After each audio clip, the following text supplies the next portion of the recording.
สวัสดีค่ะ and สวัสดีค่ะ and welcome to Good Morning with Thai PBS World. I'm Hatay Teshekitiranan. And I'm Nat Bonag, and we hope you had a great weekend. And we'll begin today with some sort of good news. If you remember the cave rescue around 2 years ago, and that was definitely a big moment there, and we have to say that they're going to make a film out of it, and it looks like the filming will begin very soon. Recently, Netflix will soon begin filming a movie about the famed international cave rescue of the Boar boys back in 2019, as the film crew arrived in the northern province of Chiang Rai late last week to prepare for the shooting of its original motion picture. The Chiang Rai Chamber of Commerce revealed that the filming may generate up to 300 million baht in revenue, which can help revive the local economy, which is helpful at this time of economic recession due to the pandemic.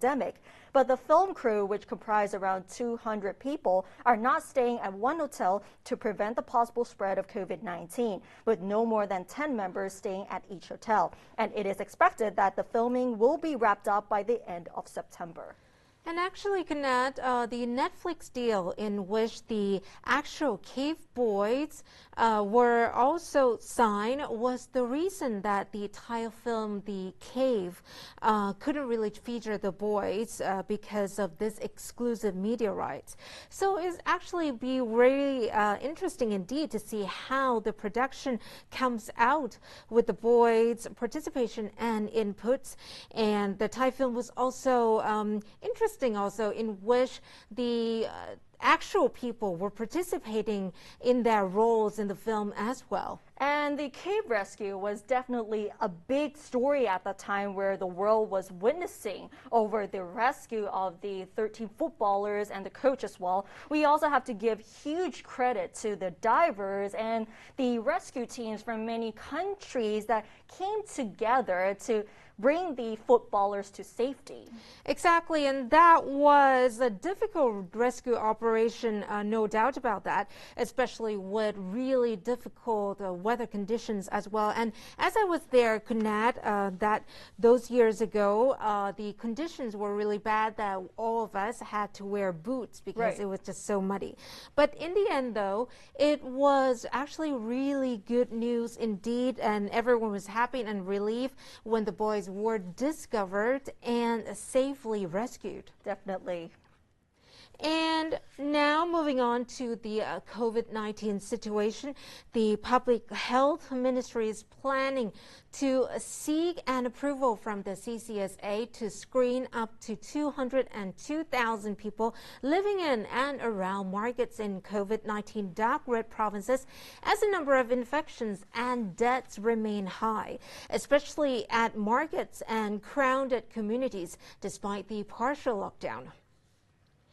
The Public Health Ministry is working on the mass screening after it learned that over 14,600 people found to be infected with COVID between April 1st and August 10 were all related to wet and flea markets in 23 provinces, now classified as dark red zones. And according to the plan, the mass screenings will focus on vendors and their employees who enter and exit the markets on a daily basis, customers and residents living around the markets. The entire operation will cover 683 markets and over 202,000 people will have to be screened every week for 4 weeks. And about 850,000 ATKs will be needed, and they are expected to be supplied by the National Health Security Office, which is in the process of procuring 8.5 million ATKs through the government pharmaceutical organizations. At the same time, there is also a plan to provide vaccinations to people in these areas and to community isolation facilities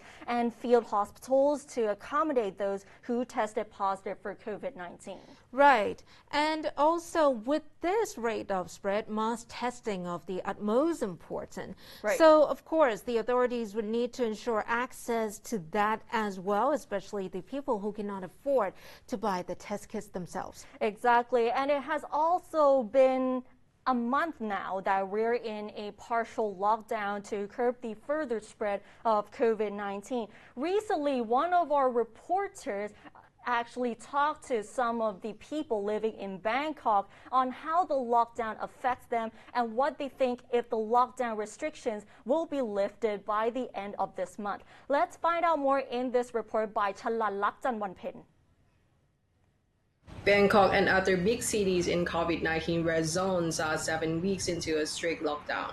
All domestic flights are grounded, unnecessary travel is restricted, and most people are ordered to remain inside their residences between 9 p.m. and 4 a.m. Malls and recreational places are all closed. It could be said that this is one of the most restrictive lockdowns yet, and people from all walks of life are feeling their share of impacts. Most importantly, bread and butter issues are even more real this time. หากินลำบากมากเลยวิ่งรถได้วันละเที่ยวได้60 บาทเนี่ยตอนนี้เพิ่งจบใหม่ค่ะเด็กจบใหม่ก็เป็นปัญหาอยู่ค่ะเพราะว่าหางานทำไม่ได้เพราะในเมื่อคุณล็อกดาวน์เราไปแล้วเนี่ยคุณไม่ได้มาช่วยเหลือพวกผมดูผมตอนนี้เราไฟแนนซ์เขาก็ไม่พักหนี้เหมือนว่าเราใช้ชีวิตไม่ปกติเหมือนเดิมเราเป็นอาชีพอิสระอยู่แล้วคือบางทีมันไม่จำเป็นต้อง work from home หรือบางทีมันมีธุระก็ต้องออกไปอะไรอย่างเงี้ยครับจริงๆรู้สึกว่าไม่ต่างจากที่ผ่านมาเท่าไหร่เพราะว่าอย่างตัวหนูก็คือยังต้องใช้ชีวิตเหมือนเดิมค่ะด้วยความที่ต้องไปทำแลบไปอะไรอย่างนี้ค่ะมันหยุดไม่ได้อยู่แล้วค่ะสำหรับหนูเรียนออนไลน์ครับเป็นไงบ้างก็เรียนลำบากครับถ้าเรียนในห้องมันก็จะดีกว่าเรียนออนไลน์บางทีก็ไม่ได้ประสิทธิภาพที่เดือนนี้เขาจะตัดสินใจว่าอาจจะเลิกล็อกดาวน์อย่างที่มองไงบ้างคะถ้าเลิกล็อกดาวน์เหรอถ้าเลิกล็อกดาวน์มันก็ดีดิยังไงมันก็พออยู่ได้ถ้าคุณเลิกล็อกดาวน์แล้วคุณไม่จำกัดเวลาพวกผมถ้าเกิดมันยกเลิกได้ก็อยากให้ยกเลิกค่ะแต่ก็ต้องเพิ่มมาตรการอะไรของเขาไปเรื่อยๆที่แบบป้องกันคิดว่าน่าจะดีกว่าเก่าอีกหน่อยนึงครับเพราะตอนนี้มันก็ย่ำแย่กันหมดแล้วครับก็เราเห็นกันมาแล้วว่าล็อกดาวน์มากันมาเดือนนึงแล้วยอดมันก็ไม่ได้ลดลงมากเท่าไหร่เลยเห็นว่าตอนนี้แบบยอดผู้ติดเชื้อก็ทะลุ1 ล้านไปแล้วการฉีดวัคซีนมันดีขึ้นหนูว่าก็น่าจะเห็นผลที่ดีขึ้นนะคะเพราะว่าตอนนี้ล็อกไปแต่ว่าการฉีดวัคซีนก็ไม่ได้คืบหน้าอะไรอย่างเงี้ยค่ะผลมันก็เหมือนเดิมอะไรอย่างเงี้ย It's getting harder by the day to stay in, reducing the risk of infection. Unlike the first 2 waves when people tried out new recipes with their air fryer or became a TikTok star, the online sentiment shows people are becoming increasingly frustrated with the government's handling of the pandemic, especially when the vaccination rollout has not been at a satisfactory rate. At the same time, the lockdown and the economic sacrifices do not appear to reduce the number of infections. 5-digit numbers of new cases have become a daily reality, accompanied by deaths in triple figures. Prime Minister Prayut Chan-o-cha, in his capacity as the director of the Center for COVID-19 Situation Administration, is expected to review the lockdown again next week, while the general public have to wait and see how the administration will balance the local economy and the public health situation impacted by the COVID-19. Reporting by Chalalak Janwanpen for the Thai PBS World. So that is what the people think about the lockdown restrictions. And we can see that the COVID-19 figures are still high despite the partial lockdown. And they seem to agree that if the vaccine management was much more effective, the situation would have improved. Exactly. And some people have even come out to say before that a stricter measure is needed to rip off the bandage so we can try to move on faster. But there are still provincial movements, for example, despite the travel ban. So it is all about knowing where to tackle as well. For example, vaccination is also very important. Right. And moving on now, let's take a look at other stories making the headlines in our daily roundup.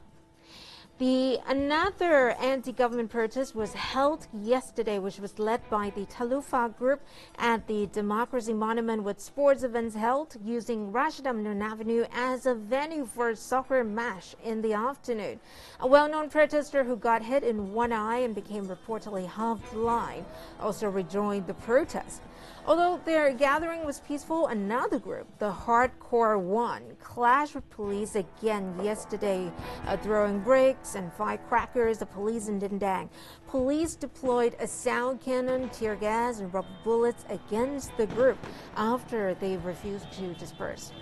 In another political story, the government spending budget of 3.1 trillion baht for the 2022 fiscal year passed its second and third reading in the House of Representatives on Saturday night, with 257 in favor and 180 against following 5 days of debate. The outcome is actually expected as the government holds a comfortable majority in the lower house, even though the opposition tried really hard to trim down the budget. The bill will now move to the Senate, which is scheduled to debate it next Monday. And moving on to tourism and business. According to the president of Pattaya Business and Tourism Association, the reopening of the beach town of Pattaya to foreign tourists from September 1st is likely to be postponed to October 1st, amid slow vaccine rollout in the resort town, which has not yet reached the target of 70%. And Pattaya is one of the 10 popular tourist spots, which the government aims to reopen first. At the moment, only Phuket and the islands of Surat Thani are welcoming international arrivals under the Phuket Sandbox and Samui Plus schemes, while plans in places like Chiang Rai have also been delayed. And the Justice Ministry has modified a tablet press confiscated from an illegal drug manufacturing network to produce Pha-Thalai-Jone tablets in an effort to alleviate the shortage of COVID-19 medication. The ministry said the private sector has supplied 600 kilograms of this Thai herbal medicine, which will help them to produce 1.5 million tablets in the first batch. Back in June, the Public Health Ministry approved the use of Pha-Thalai-Jone in the treatment of mild symptoms of COVID-19 infection. And that was an example of really good use of what you have, Kunat. And about the Pattaya reopening, the beach town is not the only one delaying its reopening due to the continued spread of COVID infections. So this has raised doubts if the Prime Minister's promise to fully reopen the country by mid-October can be fulfilled. Right, and considering how the pandemic is still showing no signs of abating despite the partial lockdown measures, with only about 8% of the entire population being fully vaccinated, we still have a lot of time and we have to wait and see as well. Now it's time for this week's segment of Empowering Thai Women, where every Monday we'll be connecting you to amazing women who are successful and influential in their own ways. And in this episode, we interviewed Sudaporn Srisondy, also known as Tao, who earned a bronze medal from the Tokyo Olympics. And she explains the challenges of becoming a female boxer.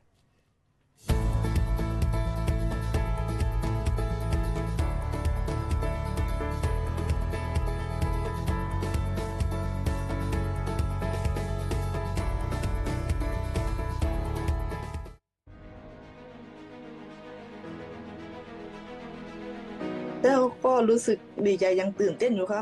มันเป็นเหมือนความภาคภูมิใจอะที่เต้าเหมือนเต้าเดินตามความฝันของตัวเองได้อะค่ะตอนช่วงนั้นมันก็รู้สึกมันเป็นกีฬาที่ยิ่งใหญ่อะค่ะมันเป็นเหมือนความฝันของเราค่ะตอนนี้เต้ายังรู้สึกมันเป็นเหมือนเต้าฝันไปหรือเปล่าคะเต้ายังรู้สึกตื่นเต้นแบบเต้าไม่คิดว่ามันความเหมือนสิ่งเต้าฝันอะเป็นจริงค่ะSudaporn Srisondy became another source of pride for the Thai nation after she earned a bronze medal for women's boxing at the 2020 Tokyo Olympics. Sudaporn also made history by being the first Thai female boxer to win any medal from the Olympic Games, not to mention that this is also her first time competing in this global event. Living the exciting dream can be nerve-wracking, especially when Sudaporn became the last hope for Thailand to win a medal in boxing, as other Thai boxers had already lost in the quarterfinals. พอถึงรอบ8คนสุดท้ายค่ะหนูก็รู้สึกในเมื่อในทีมของเราเหมือนตกรอบไปหมดแล้วก็เหลือเราแค่คนเดียวเราก็อยากทำผลงานให้กับทีม มันก็มีรู้สึกที่กดดันนะคะแต่ว่าเราก็เหมือนเราก็ต้องขึ้นไปบางทีเราก็ต้องทำหน้าที่ของตัวเองแบบให้ดีที่สุดละค่ะแต่เราก็ทำเต็มที่ของเราแล้วพอหนูจบยก2นี่คือคะแนนมันสูสีกันใช่ไหมคะชิงดำยก3เนี่ยแล้วหนูก็พยายามบอกตัวเองว่าเรายังมีเวลานะอีกยกสุดท้ายอะไรเงี้ยเราพยายามบีบเหมือนให้เราอยู่ในมีสมาธิอยู่ในเกมของตัวเองอะค่ะ Born in the northeastern province of Udon Thani, she got into boxing when she was 11, as her father, who was passionate about Thai boxing, created a small boxing camp in their home. Sudapon admits that being a female boxer is not easy, as boxing is often perceived as a sport for men. However, this is what she loves and what she wants to be. คือเส้นทางของนักมวยอ่ะมันก็ไม่มีอะไรที่สวยงามค่ะพอเรารู้สึกว่าเราได้ไปคุกคีกับมวยอะไรมันก็รู้สึกชอบในเส้นทางนี้ค่ะแล้วเราเป็นผู้หญิงอย่างเงี้ยมันก็มีคนที่เขาแบบว่าเขามุมมองของคนของเรามันแตกต่างกันนะคะแล้วเป็นผู้หญิงทำไมต้องมาเลือกเส้นทางนี้อะไรอย่างนี้ค่ะแต่เราก็ว่าในเมื่อเราชอบเส้นทางนี้เราก็ต้องเลือกเส้นทางนี้หนูว่าอยู่กับมวยมีความสุขกว่าไปเล่นอย่างอื่นค่ะ Before earning the bronze medal at the Olympics, Sudapon has won numerous medals in different regional and world competitions. Her biggest supporter is none other than her father, who encouraged her to do what she loves regardless of what other people think. มีเมื่อก่อนคือพ่อคิดว่าถ้าเราเลือกเส้นทางนี้เราต้องทำหน้าที่ของตัวเองให้ดีที่สุดนะไปดูเหมือนแกก็เคยพูดว่าดูพวกพี่เขาเป็นตัวอย่างนะอะไรเงี้ยคือเราในเมื่อเราเลือกแล้วเราก็ต้องทำให้ถึงสุดเมื่อก่อนหนูเคยคิดว่าหนูอยากติดทีมชาติแกก็ว่าเราต้องตั้งใจทำฝึกซ้อมของตัวเองให้ดีที่สุด Being the only one out of 2 Thai athletes who won an Olympic medal may be enough to prove that women are as competent as men. Sudapon also reminded those who aspire to become athletes that nothing is too hard to achieve as long as you have the passion for it. ถามว่าความรู้สึกเป็นยังไงมันก็ดีใจนะคะเพราะว่าเราได้แสดงศักยภาพคำว่าผู้หญิงให้ได้โลกได้รู้ว่าผู้หญิงคนไทยก็ไม่ได้ด้อยจากต่างประเทศเหมือนกันแต่ก็อยากขอบคุณพี่น้องชาวไทยทุกคนนะคะที่ส่งแรงใจมาเชียร์แต้วในศึกโอลิมปิกครั้งนี้ถ้าไม่มีกำลังใจที่ดีแต้วก็คงจะมีวันนี้ไม่ได้นะคะแต่ก็อยากฝากถึงเยาวชนนะคะที่เป็นผู้หญิงหรือว่าผู้ชายที่ชอบเส้นทางมวยถ้าเรามีใจรักเราสามารถที่จะเหมือนเลือกเส้นทางเดินของชีวิตได้ค่ะหนูว่าเส้นทางของนักกีฬาเนี่ยไม่ว่าจะเป็นชนิดกีฬาไหนถ้าเรามีใจรักหรือว่าพร้อมที่จะเหมือนเรียนรู้อะไรหนูว่ามันก็ไม่ยากสำหรับที่เราจะรับในสิ่งต่างๆนะคะ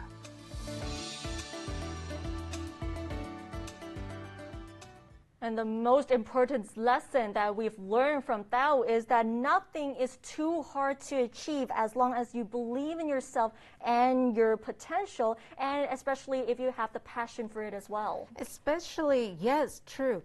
When you have the passion, you can do things well. And definitely, we living in an age, thankfully, that moves towards this norm where gender doesn't really limit a person anymore. You don't really have to stick with the gender-defined roles anymore. And boxing is not just violent sports for men, for example. Exactly, because we're seeing more female boxers taking up the sport as well, and this is definitely interesting as well. Exactly. And with that inspirational story, we wrap up this edition of Good Morning with Thai PBS World. But don't forget, though, to follow us on our social media and our website, www.thaipbsworld.com, for all the latest updates and all the in-depth analyses. Also, we wish you to have a nice Monday morning. And don't forget to catch our morning show every weekday at 7:30 a.m. only on Thai PBS. Thanks for watching, stay safe, and we'll see you tomorrow. สวัสดีค่ะ สวัสดีค่ะ